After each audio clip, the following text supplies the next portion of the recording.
Bonjour à tous, dans cette vidéo, je vais vous présenter un outil de préparation de prévisionnel de résultats et de trésorerie qui intègre les principales spécificités des PME du BTP. Avant de commencer la présentation, assurez-vous de bien avoir préparé l'outil d'import ainsi que le tableau de bord du client tel que cela a été présenté dans des précédentes vidéos. L'outil présenté contient des macros, donc pensez à les activer avant de commencer. Les petites PME du BTP sont des sociétés qui sont facilement fragilisées financièrement par des événements qui sont imprévus. Le rôle de l'outil que je vous présente aujourd'hui est de pouvoir anticiper les évolutions financières de l'entreprise afin d'armer le dirigeant et de le guider dans sa stratégie financière à court et moyen terme. De plus, ces petites PME du BTP n'ont pas toujours les moyens en interne d'avoir des services financiers qui puissent répondre à ce besoin de prévision. Dans ces entités, c'est donc l'expert comptable qui pourra apporter ce soutien. Travaillant en cabinet d'expertise comptable, ce dont j'ai pu me rendre compte par le passé lors de la réalisation de prévisionnels dans ces entités, c'est qu'il était parfois difficile de collecter l'information nécessaire à la réalisation des prévisionnels. J'ai donc créé un tableau de bord destiné aux clients qui lui permettent dans un premier temps de suivre la partie financière de ces chantiers, mais qui permet également de faire des exports de ces données et de les incrémenter directement dans l'outil de prévisionnel que je vais vous présenter aujourd'hui. Enfin, le BTP comporte un certain nombre de spécificités techniques. Je pense notamment aux contrats à long terme, aux congés payés, à l'autoliquidation de la TVA, les retenues de garantie, des BFR importants, etc. Si nous rajoutons à cela des modes de financement particuliers mais récurrents dans ces entreprises, je pense notamment aux conventions triparties ou encore au financement d'AI, l'escompte, tout cela mis ensemble complexifie clairement la réalisation régulière, donc tous les mois, tous les 2 mois, tous les 3 mois, de prévisionnel de trésorerie et de résultats. C'est pourquoi j'ai intégré ces éléments à l'outil qui est présenté aujourd'hui afin de faciliter la réalisation de cette mission pour l'expert comptable. L'outil présenté dans cette vidéo est un tableau Excel qui contient un ensemble d'onglets visibles, donc on voit en bas de la page actuellement, mais également des onglets cachés, qui sont pour la plupart des onglets d'import ou des onglets de paramétrage. Ils sont volontairement cachés pour éviter justement les erreurs de manipulation et tout comme les autres fichiers, seules les cases bleu ciel sont à remplir et la plupart des cases sont protégées, ce qui vous évite les erreurs de manipulation. Pour éviter d'avoir des problèmes avec les macros, je vous conseille de ne pas renommer les onglets qui sont visibles en bas de page et de ne pas non plus modifier le nom du fichier. Vous pourrez le modifier une fois l'utilisation du fichier est terminée. Alors, dans l'ensemble de ces onglets, vous avez un premier onglet de notice, ensuite une estimation des charges directes, une feuille de travail qui va présenter le fiscal, le social. Donc quand je parle du social ici, je parle principalement du social pour les travailleurs non salariés, le financier, l'exceptionnel et les amortissements, un récapitulatif de TVA, un récapitulatif cabinet et enfin la fiche de prévisionnel telle qu'elle va être exportée. Pour l'instant, les valeurs sont à zéro car rien n'a été importé. On va réaliser le prévisionnel de résultats et de trésorerie d'une entreprise du BTP ensemble. Alors, dans le premier onglet, vous avez les consignes générales. Donc, les prérequis pour l'utilisation du fichier, c'est ceux qui ont été présentés dans la vidéo d'import. Donc, je ne vais pas forcément y revenir. Tout comme pour les autres feuilles de travail, on vous demande d'aller renseigner le paramétrage de la mission. Donc, on va le faire ensemble tout de suite. En date du 06/07/2022, revu par la personne qui va revoir le travail tout simplement, avec la date de revue, le nom de la société, donc on va mettre fichier test. La date de fin de la balance intégrée, c'est la date de reporting. Donc là, on est en train de faire l'analyse financière et prévisionnelle du mois de mai, donc on va mettre le 31 mai. La date de la balance intégrée N-1 et la date de la balance N-2, donc 31/12 dans le cas présent. Ensuite, il va vous demander le délai de règlement fournisseur moyen en jours. Alors, vous avez le choix. Vous pouvez reprendre celui qui a été calculé dans l'analyse financière en automatique. Cependant, un autre taux peut être retenu. Donc, dans l'analyse financière qu'on avait faite dans une autre vidéo ensemble, nous avions 30 jours de délai moyen de règlement fournisseur. Deuxièmement, on va vous demander de faire l'importation des données. Donc, on va vous demander d'ouvrir le fichier import, d'ouvrir le fichier tableau de bord client, il y a bien écrit ne pas renommer ce fichier, et de cliquer sur le bouton ci-dessous afin de préparer les données de prévisionnel. Je vais aller ouvrir mon fichier d'import et mon tableau de bord client qui est en train de s'ouvrir. Une fois que vous avez ouvert ces deux fichiers, on vous demande de cliquer sur le bouton ci-dessous pour importer les données. Donc on clique, ça fait tourner les macros, et voilà. Les données sont importées. Donc à partir de maintenant, tout à l'heure on n'avait pas de données, maintenant on a des données financières qui ont été importées dans le fichier.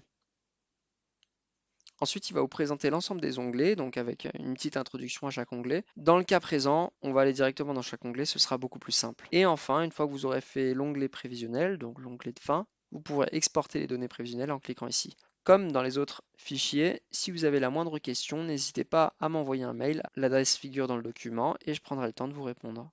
Premier onglet, c'est l'onglet d'estimation des charges directes. Donc le premier onglet, déjà vous voyez, le nombre de mois, c'est renseigné en fonction de ce que le client a demandé. Sur l'outil client, le client peut choisir le nombre de mois de prévisionnel qu'il souhaite. Donc s'il met 8 mois, ça raccourcit à 8 mois. Là, dans le cas présent, on a fait un import sur 12 mois. Donc tous les liblets vont changer. Donc là, 12 mois à venir pour la société fichier test, c'est le nom qu'on a trouvé, au 31 mai 2022.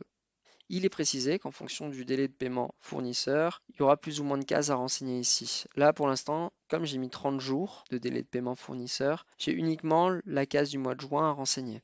Tout simplement parce que ma compta est finie au 31 mai et grâce à ma comptabilité, je dois savoir ce que je dois décaisser au mois de juin en termes de trésorerie pour les achats de matières et la sous-traitance. Si vous êtes à 60 jours, enfin entre 30 et 60 jours par exemple, si je mets les 45 jours, que je refais tourner ma matrice, je reviens ici et là il me dit il n'y a non plus une seule case à remplir mais bien deux cases à remplir. Et pareil, si je mets plus que 60 jours, donc 65 jours, je refais tourner ma matrice et vous aurez non pas deux mais trois cases à remplir. Vous ne pouvez pas faire plus de 90 jours, le reste c'est que de la formule. C'est que de la case bloquée donc vous ne pouvez pas aller dessus. On va remettre nos 30 jours pour notre exemple. Dans ce tableau, tout est fait en automatique, donc c'est-à-dire que les charges sont directement incrémentées à partir des données du client, donc de son tableau de bord.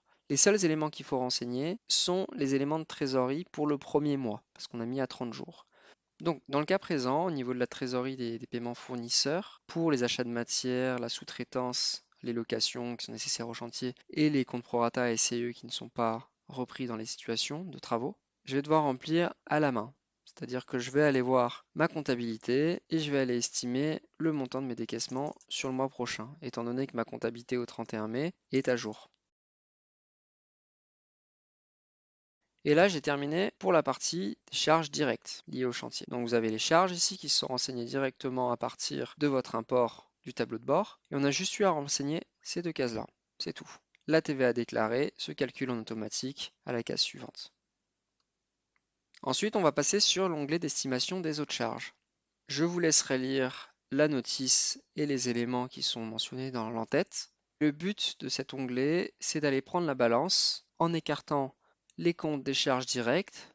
Donc ça va être par exemple les 601, les 602 en termes comptables, donc tout ce qui a trait directement au chantier. Ça va être l'intérim par exemple qui va directement être mis dans les coûts de chantier et l'allocation de matériel spécifique au chantier.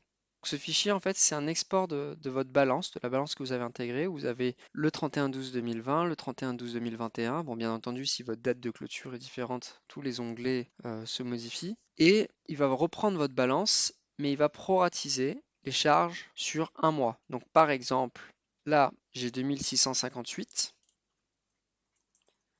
x 12. Ça veut dire que sur ma balance, j'ai 31 896 euros. Et pour N, il va déterminer automatiquement que votre date de clôture, c'est le 31/12.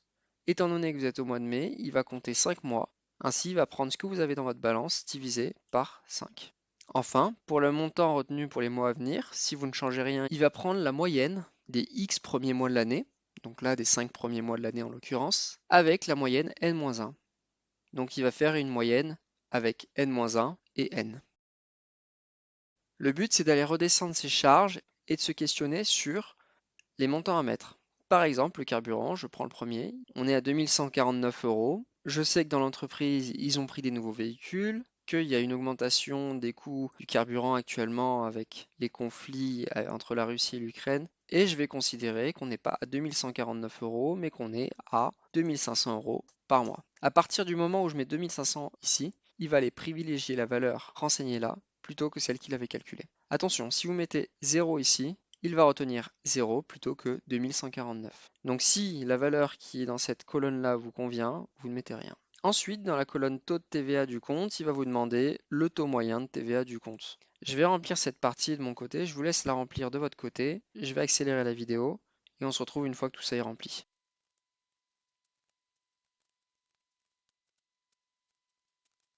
Nous avons terminé de renseigner cet onglet. La première fois que vous le remplissez, cela prendra plus de temps que les fois suivantes. Les fois suivantes, il vous suffira de reprendre vos feuilles de travail et les données renseignées dans la partie bleue seront conservées. Vous aurez uniquement à contrôler d'un mois sur l'autre que les valeurs sont cohérentes. Nous passons maintenant à l'onglet d'estimation des charges et produits, donc fiscaux, sociaux pour les travailleurs non salariés, financiers, exceptionnels et les amortissements. Alors, nous avons une feuille de travail avec un titre, une notice, dont je vous laisse prendre connaissance de votre côté, un commentaire libre qui peut être laissé à l'issue des travaux, et un tableau. Ce tableau se compose en deux parties. Une partie qui concerne les charges et une seconde partie qui concerne les encaissements et les décaissements. Premièrement, dans le fiscal, où trouver l'information. Pour l'ensemble de ces comptes, il vous explique que les valeurs sont renseignées en automatique grâce aux valeurs N-1. Pour la partie sociale qui n'est pas comprise dans la paye, donc je parle notamment de la médecine du travail qui est payée indépendamment, de la pharmacie, les cotisations de l'exploitant si on est sur un travailleur non salarié et la rémunération du gérant, ces données sont reprises en automatique grâce à la balance importée de N-1. Ensuite, pour le financier, pour les charges d'intérêt des établissements de crédit, cela va reprendre le N-1. Pour la partie emprunt, il faudra aller renseigner les données directement à partir du module d'emprunt ou bien à partir de l'échéancier. Pour les autres charges financières, pareil, N-1. Les dividendes, il faudra voir cela avec le dirigeant. Les autres produits financiers, N-1. Pour tout ce qui est exceptionnel, aucune valeur n'est retenue. Et enfin, pour les amortissements, il faut aller chercher directement dans le module d'immobilisation afin de connaître le montant total des amortissements. Ensuite, dans la colonne des liblés, il vous explique que si le compte qui est renseigné en bleu entre parenthèses n'est pas le bon compte, vous pouvez le modifier afin de mettre celui qui correspond. L'outil ira directement chercher la valeur qui est renseignée dans le compte mis entre parenthèses. Donc prenons un exemple. Si l'IS est renseigné dans le compte 695 100, je mets 695 100 et ici, quand je vais mettre entrée, il va mettre 0 étant donné que dans le 695 100, dans le dossier test, l'IS n'est pas en 695 100 mais bien en 695. Une fois de plus, ça fait partie des éléments qu'il faut programmer la première fois que vous allez utiliser cet outil. Les fois suivantes, vous n'aurez rien à faire, uniquement à contrôler vos valeurs, à modifier certains éléments si nécessaire et à passer à l'onglet suivant. Ensuite, dans la colonne de montant calculé, il va aller directement chercher les valeurs en fonction de ce qui est précisé, donc où trouver l'information. Donc là, toutes ces valeurs sont récupérées en automatique, celle-ci également, celle-ci et celle-là. Et les cases grisées ne peuvent pas être remplies. Il faudra donc renseigner à la main dans les cases en bleu les montants. Tout comme pour l'onglet précédent, si vous souhaitez retenir une autre valeur par rapport aux valeurs calculées, vous avez uniquement à les renseigner dans les cases en bleu. Donc je vais les renseigner. Il arrive fréquemment dans les prévisionnels de résultats qu'on vous demande uniquement de l'exploitation. Donc on ne va pas vous demander par exemple du fiscal ou du financier. Donc si par exemple l'IS, je ne veux pas qu'il soit rempli dans mon prévisionnel, je vais mettre non. Et à partir du moment où non est inscrit ici, il ne va pas le reprendre dans mon fichier de prévisionnel enfin. Une fois de plus, ce sont des valeurs de paramétrage. Lorsque vous les aurez paramétrées une fois, vous n'aurez plus à le faire sur les mois suivants, hormis si vous avez des variables que vous souhaitez intégrer à votre prévisionnel. Généralement, d'un mois sur l'autre, on reprend les mêmes choses. Je vous laisse remplir les données, je vais les remplir de mon côté et accélérer la vidéo. Ensuite, dans la colonne en charge mensuellement, ça vous met le montant qui sera repris dans le prévisionnel chaque mois en termes de charge. Ensuite, vous avez une colonne pour les dividendes, si jamais il y a une distribution de dividendes qui est prévue. Si vous êtes concerné du coup par les dividendes, vous mettez la date du dernier jour du mois qui est concerné. Donc moi, la distribution est prévue au mois de juillet. Et vous avez vu, quand j'ai mis la date, directement dans le mois de juillet, 15 000 € sont renseignés. Si je les enlève, ils s'enlèvent. Ensuite, ça vous questionne sur la mensualisation de certains paiements. Donc il peut arriver par exemple que la CFE soit mensualisée ou bien que d'autres taxes soient mensualisées. Donc là, dans mon cas, je renseigne. Dans la colonne TVA, il va vous demander les taux de TVA des charges qui sont présentes ici ou des produits qui pourraient éventuellement être soumis à TVA. Il va vous demander le taux. Donc là, dans le cas présent, je vais mettre 20%. Et on va passer au tableau de trésorerie. Dans le tableau de trésorerie, seules les cases bleues peuvent être renseignées. Toutes les autres cases sont calculées en automatique. Donc si par exemple, la GFI, nous avions retenu 4 500 € et qu'on avait souhaité que le paiement soit mensualisé, on aurait eu 375 € par mois de la manière suivante. Donc, parmi les cases en bleu, nous avons par exemple la CVE, donc le solde de CVE qui est payé au mois de mai. Vous êtes obligé de le renseigner étant donné que ce ne sont pas des valeurs que le logiciel peut calculer tout seul. Ensuite, il vous demande de mettre des valeurs pour les autres taxes. Dans le cas présent, je n'en ai point. Pour l'IS, vous voyez, il vous calcule un montant. Si l'IS est inférieur à 3000 euros, il ne vous mettra pas d'acompte. Si je mets par exemple 1500 euros, il ne vous mettra pas d'acompte, il vous laissera uniquement mettre le solde. Concernant les autres produits, donc il vous demande de renseigner les autres produits si nécessaire. Dans le cas de la société à laquelle je pense, il y en a. Ils font beaucoup de formations et ils obtiennent donc les remboursements de formation qui sont soumis à TVA d'ailleurs. Ils vous demandent de renseigner les autres charges financières si vous en avez. Dans le cas présent, je n'en ai point. Les autres produits financiers, les charges exceptionnelles, les produits exceptionnels. Bon, ça reste de l'exceptionnel, donc c'est un peu difficile à prévoir, mais on ne sait jamais. Ça peut être un redressement. D'ailleurs, on va en mettre, hein.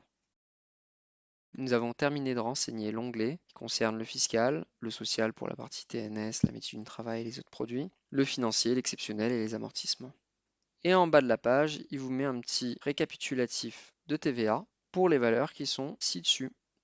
Donc au niveau de la collectée, les 167 euros par mois, c'est notre formation parce qu'on a dit que c'était à 20%. Si on avait mis 0%, on aurait été à 0%. Ce sont bien du coup nos 20%. Et sur la déductible, c'est notre médecine du travail. Et voilà, cette feuille est renseignée. Vous pouvez laisser un commentaire. Dans le cas présent, j'en avais préparé un en amont. Et on va aller sur la feuille de récapitulatif TVA. Alors la feuille de récapitulatif TVA se présente comme les autres feuilles. Donc vous avez le titre, vous avez des consignes. Vous pouvez laisser un commentaire libre. Et surtout, comme pour la feuille précédente, les valeurs qui sont entre parenthèses sont les numéros de compte qui correspondent au crédit de TVA et à la TVA décaissée. Par exemple, en N-1, je sais que j'avais un crédit TVA. Si je change le numéro de compte ici, ça va tout me changer. Le seul élément qui va vous être demandé dans cette feuille de travail, c'est avez-vous un remboursement de crédit TVA à percevoir et allez-vous demander à un moment donné un remboursement du crédit TVA. C'est tout. Et on arrive sur la dernière page que le collaborateur peut renseigner, c'est un prêt prévisionnel. Donc vous avez le titre, vous avez des éléments que je vous laisse lire de votre côté. Ensuite, vous avez les références du prévisionnel, donc c'est les personnes qui ont renseigné le prévisionnel, la personne qui l'a revu. Donc là, si par exemple nous avions mis, par exemple, le 7/07/2022, ici il reprend les références qu'on a mis en première page. Alors, au niveau du prévisionnel de résultats, voici les données que vous aurez. Le chiffre d'affaires, tout ça est renseigné en automatique par rapport au tableau de bord client. Les autres produits, ça c'est des éléments qu'on avait renseignés dans les estimations fiscales sociales. Les achats de marchandises, c'est le client qui nous les a renseignés dans son tableau de bord. La sous-traitance, l'intérim, les comptes prorata, pareillement, ça provient du tableau de bord. Concernant les autres achats, charges externes et autres charges, c'est nous qui les avons estimés grâce à la balance. Donc tout s'est repris ici. Au niveau des impôts et taxes et assimilés, c'est les impôts et taxes qu'on a bien voulu reprendre. Donc dans l'exemple, comme je vous disais, on avait mis non sur l'IS, mais si nous avions par exemple mis oui sur l'IS, on aurait eu beaucoup plus d'impôts et charges par mois. D'ailleurs, ça rajoute des commentaires en automatique si vous prenez l'IS, la CVAE ou non. Par exemple, là, vous avez deux commentaires. Si j'indique non à l'IS, c'est-à-dire que je ne veux pas qu'il soit repris dans le prévisionnel de résultat, il vous indique que l'IS n'a pas été retenu. Les salaires et traitements et charges sociales. C'est un élément qui est très intéressant sur cet outil. Dans le tableau de bord client, il est mentionné les congés prévisionnels qui seront pris par les salariés sur les mois à venir. Et en fonction de l'import qui a été réalisé, il va reprendre les données en fonction de la présence de chacun des salariés. Au mois d'août, dans le BTP, beaucoup d'entreprises ferment. Donc vous voyez que nous avons 23 504. Et tout cela est calculé en fonction des congés estimés des salariés. C'est une des particularités BTP qui est très dure à reprendre dans les prévisionnels. Généralement, en prévisionnel, vous prenez à peu près les mêmes valeurs pour tous les mois. Dans le BTP, vous ne pouvez pas faire comme ça. Tout simplement car quand les salariés sont en congé, l'entreprise ne constate pas les salaires en charge et du coup n'a pas à décaisser les mêmes montants. Au niveau des dotations aux amortissements, c'est ce qui est pris directement de la page qu'on a vue tout à l'heure. Des produits financiers, des charges financières, pareil. Et au final, vous avez un prévisionnel de résultats qui se fait assez aisément, assez rapidement, et surtout qui prend en compte les particularités du BTP dans le tableau de bord, que ce soit les retenues garanties, que ce soit l'avancement, l'achèvement, les comptes prorata, les comptes interentreprises, l'autoliquidation de la TVA. Tout ça est pris en compte dans les prévisionnels. Et bien que toutes ces valeurs se calculent en automatique, pour la plupart, qu'il y a très peu de choses qui ont été renseignées par rapport au nombre de valeurs qui sont ici, vous pouvez toujours aller modifier certaines valeurs. Donc pas directement là, ça y voudra pas. Néanmoins, vous pouvez dans la case bleue aller dire par exemple sur les salaires et charges sociales, je veux qu'il y ait 2000 euros de plus sur le mois de juin, juillet et août. et l'outil retiendra uniquement les valeurs qui sont saisies. Donc si je regarde dans le récap du prévisionnel, donc là on était à 65 et 67 saisies, il va retenir 67. Initialement, cet onglet n'existait pas, mais dans mon premier outil de prévisionnel que j'ai réalisé, certains collaborateurs me disaient que l'automatisme des cellules parfois les bloquait. Donc c'est en quelque sorte l'onglet de la dernière chance. Si vous avez un élément que vous voulez faire varier, c'est ici que vous le faites varier. Voilà pour la partie prévisionnelle de résultats, et pour la partie prévisionnelle de trésorerie, ça se présente de la même façon. Tout est calculé en fonction des données qui sont importées dans le logiciel et des données du tableau de bord client. Le principe est exactement le même que précédemment. Vous pouvez renseigner les cases bleues si les valeurs qui sont renseignées dans le tableau en automatique ne vous conviennent pas. Vous allez avoir les encaissements clients budgétés, ça c'est la partie que le client a renseignée dans son tableau de bord. Les encaissements budgétés avec la DAI qui est retraitée, parce que quand vous avez un financement DAI, au moment où vous encaissez la créance d'AI, vous devez rembourser l'encours avancé par l'établissement financier. Les produits financiers, donc là j'ai mes dividendes que j'avais renseignés tout à l'heure, mes remboursements d'impôts, le cas échéant, les produits exceptionnels, je n'en ai pas renseigné, et les autres encaissements. Donc là, c'est mes remboursements de formation que j'avais renseignés dans l'onglet tout à l'heure. Au niveau des décaissements, les paiements fournisseurs, il va vous prendre les autres charges et charges externes, et les charges directes. Tout ça en prenant en compte la délégation de paiement s'il y en a. Cette délégation de paiement, elle est renseignée directement par le client dans son tableau de bord. Il va vous calculer les décaissements de TVA en prenant en compte les autoliquidations de TVA s'il y a des factures de sous-traitance, les décaissements de CFE, donc qui sont calculés automatiquement par l'outil, l'IS, qui va calculer un acompte au mois de juin, au mois de septembre, au mois de décembre et un premier acompte au mois de mars. Et un solde, il a repris exactement le même solde que l'année dernière. Dans ce cas présent, on pourrait les modifier et dire notre solde est à 0 car mes acomptes sont suffisamment importants. Au niveau de la CVAE, c'est la même chose. Vous avez juin et septembre qui sont paramétrés en automatique. Le prélèvement à la source, il se calcule automatiquement grâce aux données de paye qui ont été intégrées et au congé des salariés. Les échéances d'emprunt, c'est celles que vous avez incrémentées dans ce fichier-là. Alors sur l'outil, les paiements du salaire vont être décaissés le mois même. Au niveau des charges sociales, elles vont être décaissées le mois suivant. Mais tout ça, salaire et charges sociales, tout provient de la paye et est calculé en automatique en prenant en compte les méthodes du BTP. Ensuite, vous avez les charges exceptionnelles et les autres décaissements qui ont été renseignés dans le tableau tout à l'heure. Enfin, vous avez une dernière catégorie qui est intéressante pour les entreprises qui ont besoin de mobiliser de la créance. C'est-à-dire que là, dans le cas présent, dans l'exemple qu'on a pris, on a une trésorerie qui est négative. Dans l'analyse financière qui avait été menée dans une autre vidéo, on voyait que le découvert bancaire autorisé était au maximum de 130 000 euros. Donc, je vais avoir besoin de mobiliser de la créance. L'outil va aller chercher directement le montant qui avait été mobilisé en début de mois et vous aurez à renseigner le taux de mobilisation qui a été calculé dans l'analyse financière. On était à 55% afin qu'il puisse calculer le montant de créance client TTC correspondant. On est en fin de mois, on est à moins 249 000 sans mobilisation de créance. Pour être à l'équilibre et éviter d'avoir des agios, il faudrait que nous mobilisions 250 000 euros. Alors attention au niveau de la mobilisation de créance, c'est le commentaire qui vous était indiqué ci-dessous. La mobilisation de créance ne peut pas dépasser 80% du montant des encaissements clients budgétés. Si par exemple j'ai un paiement à 30 jours, au mois de juin, je vais facturer, je vais pouvoir encaisser à 30 jours, donc en juillet, pour 345 474. C'est le montant qui est indiqué ici. Si je souhaite obtenir de l'encours d'AI, il est généralement plafonné à 80%. Donc je ne pourrais pas avoir en mobilisation de créance plus que 80% du montant qui est ici. Je vous laisse renseigner correctement le tableau. Si vous n'avez aucune modification à faire, les calculs que vous avez d'ores et déjà effectués devraient suffire. J'ai rempli les données du récapitulatif cabinet avec les éléments qu'il fallait que je modifie. Dans le cas présent, j'ai mis des petits commentaires. Par exemple, là, j'avais des arriérés d'URSSAF, donc je les ai rajoutés. Et j'ai ajusté ma mobilisation de créance. Enfin, vous pouvez mettre un commentaire qui concerne le prévisionnel de trésorerie et le prévisionnel de résultat. Par exemple, vous pouvez mettre RAS. Vous n'êtes pas obligé de le transmettre au client, bien entendu, ce commentaire. Et enfin, une fois que vous avez tout renseigné, vous allez dans la dernière page de prévisionnel où vous allez avoir une synthèse. Au niveau du résultat, vous allez avoir le total des prévisions. Tous les résultats qui sont en rouge sont les résultats d'exploitation ou nets qui sont déficitaires. Ça vous permet d'appréhender très rapidement les mois qui risquent d'être compliqués. Ça lui laisse quelques mois pour pouvoir aller anticiper ses contrats. Et sur le prévisionnel de trésorerie à 12 mois, tout comme pour le prévisionnel de résultat, tous les trésoreries qui seront négatives seront mentionnées en rouge. Ça vous fait une synthèse de votre prévisionnel de résultat et trésorerie. Et enfin, si vous souhaitez exporter ce prévisionnel, vous retournez sur la feuille Notice et vous cliquez sur Exporter les données prévisionnelles. Donc en première page, vous avez le prévisionnel de résultat et en seconde page, en PDF, vous avez le prévisionnel de trésorerie. Et enfin, sur la dernière page, vous avez les commentaires sur l'analyse du prévisionnel de résultats et de trésorerie. Sur cet outil, une question qui m'est régulièrement posée par les collaborateurs, c'est: dois-je remettre ma feuille à zéro à chaque utilisation? Alors non, même si la feuille est incrémentée avec des données, vous pouvez régénérer et ça viendra écraser les données d'importation.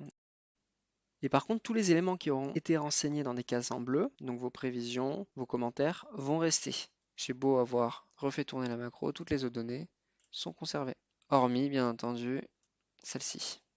La présentation de l'outil de prévisionnel adapté aux PME du BTP est terminée. Vous l'avez constaté, la première utilisation nécessite une phase de paramétrage, mais qu'il faut absolument privilégier afin de capitaliser pour les prochaines utilisations. Et vous le constaterez par vous-même les mois suivants que la préparation de prévisionnel récurrent est clairement facilitée par l'outil. Concrètement, une fois que vous aurez renseigné le fichier lors de la première utilisation, les fois suivantes, vous n'aurez qu'à cliquer sur le bouton d'importation afin d'importer les données prévisionnelles extraites du tableau de bord client, une balance générale et un journal de paye. Et le prévisionnel se remplira automatiquement. Votre travail se résumera à vérifier et actualiser les données si nécessaire. Mais généralement, d'un mois sur l'autre, vous avez très peu d'éléments à modifier. C'est vraiment le gros avantage de cet outil. Il vous permet de prendre en compte l'ensemble des spécificités des petites PME du BTP en vous préparant des prévisionnels relativement précis et détaillés en quelques minutes. Cela vous permettra d'acquérir un gain de temps dans la réalisation de cette mission et de vous concentrer sur l'analyse des résultats afin de proposer des conseils financiers adaptés à votre client. N'hésitez pas à me contacter à l'adresse qui est renseignée dans le fichier si vous souhaitez échanger à propos de cet outil. Merci d'avoir regardé cette vidéo et belle journée à vous.